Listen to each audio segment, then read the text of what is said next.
আবার আসলেই মন চাই দাপুনিয়া ডেক্সি বাড়ির রান্নাটা দেখে আসি। আজকে চলে আসলাম সেই দাপুনিয়া ডেক্সি বাড়ি পরিবেশে রান্না করার জন্য।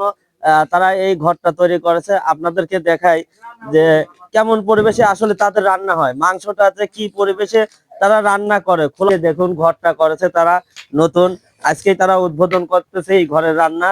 আর তাদের মাংসটা দেখুন, মাংসটা দেখতে পাচ্ছি, এটা কি গরু না মহিষ?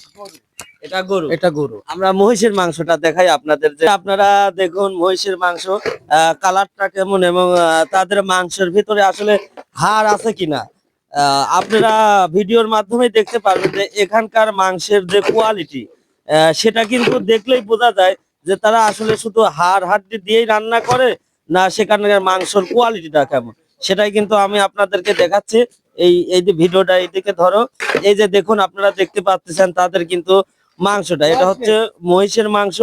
মাংস কিন্তু যে একবার কিনে নিয়ে যাচ্ছে তারা কিন্তু বারবার আসতেছে। আপনাদেরকে দেখাই, এই যে পাশে যারা দেখতে পাচ্ছেন তারা কিন্তু সকাল করে চলে আসছে, যাদের প্রয়োজন।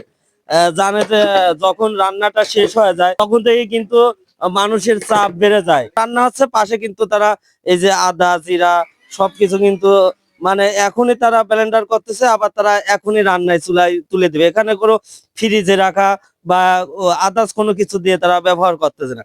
ভাই দাপুনিয়া ডেক্সি বাড়ি লেখা আছে, এই লোকেশন ধরে কিন্তু আপনারা চলে আসতে পারবেন। 11টা থেকে সন্ধ্যা পর্যন্ত তাদের মাংস বিক্রি করা হয়। আর তারাই বললো যে আজ মাংসে তারা মাথা রাখে না, এক্সট্রা কোনো চর্বি রাখে না, সবকিছু বাদ দিয়ে কিন্তু তারা মাংস রান্না করে থাকে। একবার নিয়ে খেয়ে দেখে যান যে এখানকার আসলে রান্নাটা কেমন। আসসালামু আলাইকুম।